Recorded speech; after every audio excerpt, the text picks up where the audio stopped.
Hello, good evening to you. I'm Sean Green and welcome to Sports Night. Well, Anton Lerma Daniel is the new men's champion in the Silver Hill Road Tennis Tournament. Now playing last night at the Silver Hill Hard Court, Daniel dominated the game from start to finish to beat Mark Venom Griffith in the final. Now 2 other championships were also decided on the night. So let's get this show on the road. Juniors final featuring Nicholas Ellis versus Ezekiel Ward. And straight from the start, Ellis brings the heat. Nice drop shot that leaves Ward helpless. Ellis then added a touch of force going down the line, causing Ward to make the mistake. Ellis in control releases the stiff left hand going across court to take the first game, 21-18. Second game and Ward came out with blood in his eyes. And not a lot of fancy footwork, but precision is what he produced. Nice backhand to take the point. Ward then switched up the angles on young Ellis, moving him around the court, asking questions. Too many questions that Ellis didn't have an answer for. Ward then closed out the second game at 21-17. To the decider, and none of the two looking to fold. But Ward, determined, goes across court with the hammer slam. Ellis was small in stature, but he made it for it with heart. But in the end, it would be Ward to walk away with the junior title, winning 21-18, 17-21, 20-22. The two played a bit later on in the homegrown final, which Ward also took at 21-11, 23-21. Onto the women's final.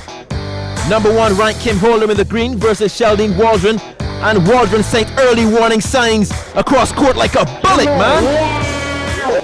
However, Holder showed why she's considered the queen of the court, setting up the play for the slam.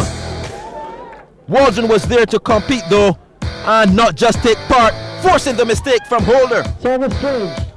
But Holder tidied up her mistakes and took the first game at 21-16. Second game business, and Holder picked up from where she left off. Yep, placement and the power. Waldron then replies with a deceptive cross-court, bringing the mistake again from Holder. But have you ever heard that form is temporary and class is class? Well, this was the master class. Holder pinching the tight angle. Waldron no match for Holder, going down 21-16, 21-16. So to the main event, the men's final. Anthony Lerma Daniel versus Mark Venom Griffith in the green. And Daniel showed he meant business early. Daniel then showed he wasn't about making sport. Nothing but blood in the eyes. Nothing but precision. Griffith brushed off the laziness and started to get into the game, giving Daniel a run for his money. But he had to fold his hand early, as Daniel was here for the big bucks, taking the first game, 21-18. Second game now, when we pick up this one with both players searching for an opening, a sign of weakness or just a sniff of opportunity. And Daniel found the key and opened the door, sending the crowd wild. Fast forward to the closing stages, and Daniel was here to teach young Griffith the art of road tennis and brought out all of the stops. He was too hot to handle, and if that wasn't enough, he then added some medicine to ease the pain with what? Yep, the injection. Griffith still fighting though, and he sets himself up for the easy slam. But that was a break spark in a dull evening for Griffith, as Daniel takes the championship, 21-18, 23-21. Well, the Barbados Defence Force are now the clear leaders in the Digicel BFA Premier League table after whipping Rendezvous last night. This was at the Wildy AstroTurf. Also in action were Ellerton and Paradise. Straight to business, and Shaquille Bell in a hurry with this penalty in the 33rd, beating the keeper to his left. Let's take another look. He guessed it correctly, but was a bit too slow on that one. And that Ellerton bell was ringing again. I'm going to take this ball from you, son, and feed it to my boy here. Then he'll take on the defense and give me some time to get myself into position to do this. The keeper on his backside and the ball in the bars. Paradise late in the game with the corner, and wait, just so, Akil Appaway credited with this one. In the end, Ellerton 2, Paradise 1. Now many expected this contest between the BDF in the green and yellow and Rendezvous to be a lot closer. Rashid Jules with a little bit of room. Okay, well, lots of room on the left. He opened the gates early in the 11th minute. And just 1 minute later, a through ball finds a swift Raheem Sargent over the diving keeper in the bright orange shirt. He's easy to spot and easy to avoid. 2-0 to BDF and Rendezvous in early trouble. And I'm sure that this dance has a name. I just don't know what it is. A big mix-up in the defense from this free kick, and poor Roy Richards would accidentally commit the unpardonable sin of soccer, scoring an own goal to help the BDF and further bury his team. Let's jump to the second half, and Shaquille Boyce about to take a penalty, and the bright-coloured keeper is anxious, but he went the wrong way as Boyce buries it. And from almost the halfway line, a little header and a well-controlled tap over the keeper from Jules late in the 89th. A classical finish completed the wash-off of Rendezvous with the 5-0 hammering. In news of cricket, India ended day 3 in a safe position with a lead of 126 runs with 6 wickets intact. This is in the second test against Australia in Bangalore. Now the Indians out-stumps their 213 for 4 in their second innings. Now the two batsmen at the crease are Cheteshwar Pujara and Ajinkya Rahane. They are on 79 and 40 respectively. Now KL Rahul added 51 to collect his third half century of the series. The Aussies had resumed the day on 237 for 6 and were eventually bowled out for 276, ensuring a lead of 87. Here's a look at the highlights. Oh, lovely shot. Superb use of the feet. Oh, they go. The finger's gone up. Jadeja. Oh, takes it. He's one of the best fielders in the Indian side. Good shot. Good shot. The finger's gone up. Still again, it's out goes the finger. He's looked to go big. Long on will be in position. 6 wickets for Jadeja. Australia bowled out to 276. They lead by 87. Good shot. Easy pickings again, drifting under his pads, and that's another fine boundary. That's up in the air, top edge, and that's 6. Got it with the angle, what a delivery, and what a start after lunch. A great shot, one of the best that he's played in this match. And once again a single of the last ball of the over. This one will get him the 50 as well. Second 50 of the match for K. Rahul. India 81 for 1. Catch! What a catch! What a catch that is! Smith put down one earlier, a difficult one, but this is an absolute blinder. Oh, lovely shot. Beautiful timing. Oh, what happened there? There's an appeal. Oh, it's gone through. The experiment doesn't work. Nicely played. In the gap as well. That's 50 runs for Pujara. Nice flick of the wrist. Oh, again, he's played the speed shot really well. Just for a moment I thought this too full. Edged. It's gone away from Steve Smith. That's going to be 4 runs. Well played. It's the first session of the series where a wicket hasn't fallen. So well done, India. 213 for 4. The lead 126. And therefore we'll be live on MCTV's ESPN 1 from midnight. Hey, coming up, Pinelands win showdown number 1 with the St. John Sonics.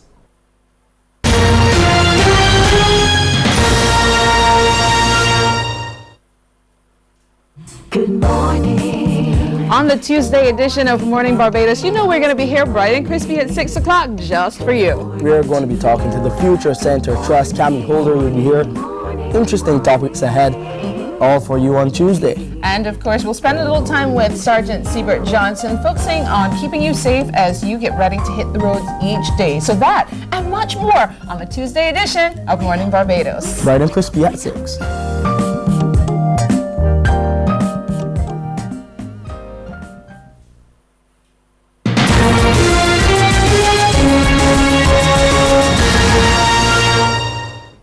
And we're back. Well, it's still very early in the season, but still, a lot more fireworks were expected last night in the Cooperators General Insurance BFA Premier League when Orange 3 Pilots took on Urban Vibe St. John Sonics.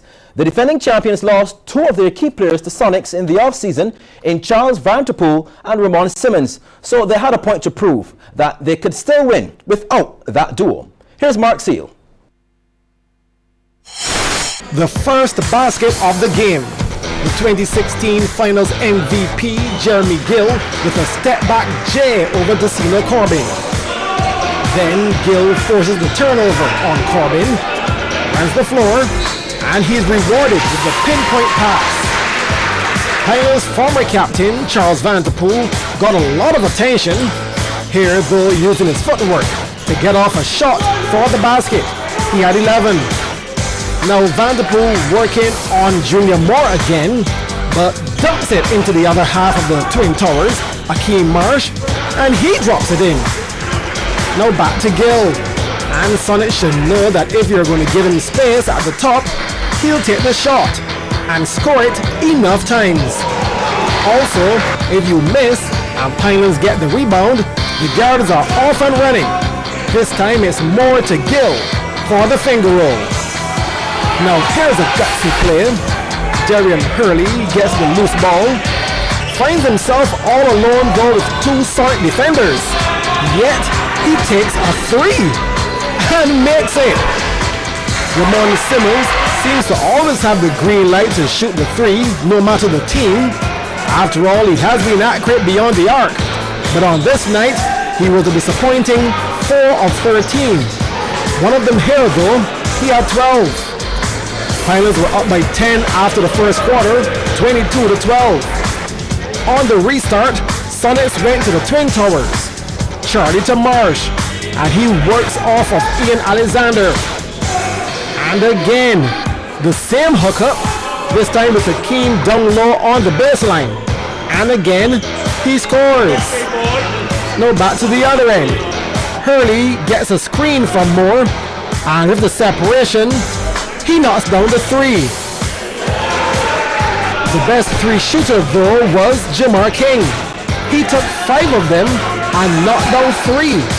This one from the corner, as Sonics drew within 1 by the half, 31-30.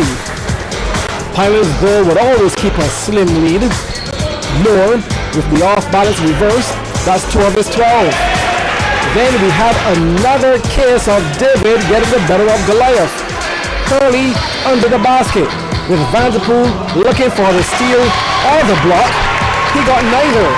Hurley had 16, as Pilots were now up by 11, 48-37. Sonics though would respond with a run of their own.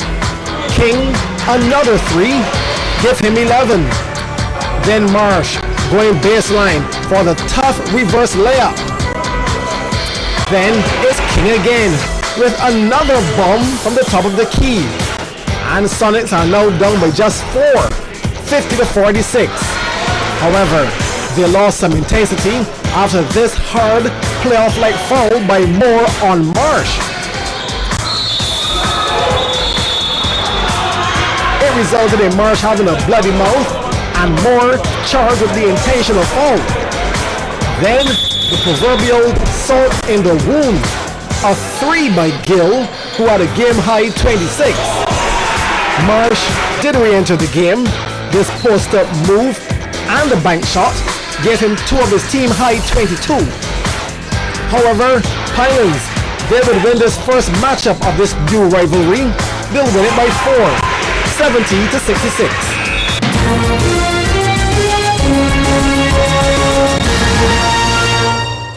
And we're back, acknowledging that the Windies were a bowler short and dropped 5 catches in defense of 225 runs. The West Indies off-spinner Ashley Nurse believed the regional side did well to push the game as far as they did. The Windies fell to a 4-wicket defeat in the second ODI international to England. This was in Antigua yesterday as the visitors took an unassailable lead in the 3-match series. Nurse took 3 for 34 runs from his 10 overs as the visitors reached the target on 226 for 6. Now, pleased with his bowling performance for the Windies so far, Nurse knows there is much more work is needed.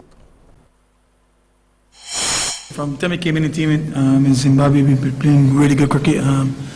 We've been competing really well, fighting really hard as a team. Just to take that one step over the line and get the wins. Over the last couple of months, I've been doing really well. So it's just a case of coming out here and backing myself to compete at this level, keep working hard in the nets, and obviously come out and execute my plans I've drafted. The third and final ODI is set for Kensington Oval on March 9th. Hey, I was just looking ahead at what's happening tomorrow. You caught me there. Now, there's only one Premier League match that's on. It's between Wales and Compton. That's at the Wildy AstroTurf from 9 p.m. Now, before that is a game at 7 in Division 1, the VDF versus the Pine. Well, that's how we start the week, and we'll have more for you in tomorrow's Sports Night. I'm Sean Green. Bye-bye.